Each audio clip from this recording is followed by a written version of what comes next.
আনন্দপুর গ্রামে গোপাল তার পরিবারকে নিয়ে থাকতো। এরপর যখন সে একদিন বিয়ে করে, তারপর গোপালটা এবার বিয়ে করেছে। খালি খালি ওর দাদার ঘাড়ে বসে খাওয়াটা এবার আমি বের করব। বউকে দিয়েও এবার আচ্ছা মতো আমি খাটিয়ে নেব। কিন্তু বৌমা, গোপাল তো তোমাদের সব কথাই শোনে, ওকে দিয়ে তুমি খাটিও না। ওর সুন্দরী বউ পেয়ে ও আমার হাতছাড়া হয়ে যাবে, এটা আমি কোনো মতেই মেনে নেব না। তা বাবা গোপাল, তুই বিয়ে করেছিস শুনে আমি খুব খুশি হয়েছি। সেই ছোট থেকে আমি আর তোর দাদা তোকে মানুষ করেছি, এখন তোর একটা গতি হয়েছে, দেখে খুব খুশি হয়েছি আমি। নতুন বিয়ে করে এসেছি, খুব খুশি হলি না? আজকে খুশি হয়ে নে, কাল থেকে আমার আসল রূপ তুই দেখতে পাবি। শোনো মেয়ে, তোমার নতুন বিয়ে হয়েছে ঠিক আছে, কিন্তু আজ থেকেই তোমাকে ঘরের সব কাজ করতে হবে। তোমার স্বামী তো তেমন টাকা দিতে পারে না, আমার স্বামীকে এই পুরো সংসারটা টানতে হয়।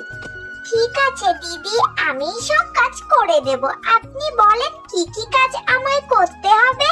এরপর গোপালের বৌদি গোপালের বউকে দিয়ে রান্না করা থেকে শুরু করে থালা বাসন মাজানো যাবতীয় সব কাজই তাকে দিয়ে করাতো। সমস্ত কাজ করার পরেও দিদি আমাকে একটুও পছন্দ করে না, কেন জানি না।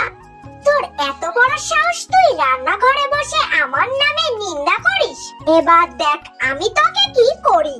না না দিদি, তেমন কিছু না, আমি আপনাকে ওইভাবে বলতে চাইনি। দেখ এবার তোর কি আমি হাল করি। পাজি মেয়ে, আমার নামে নিন্দা করা। দিদি আমাকে মারবেন না, দয়া করে মারবেন না।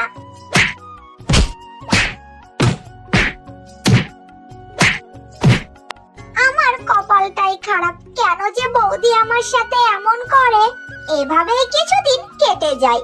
এরপরের কথা, এরপর একদিন, আচ্ছা মহারানী তাহলে এখানে, চলে ফেলে মহারানীকে এমন মজা দেখাবো। বাঁচাও, পড়ে গেলাম, বাঁচাও।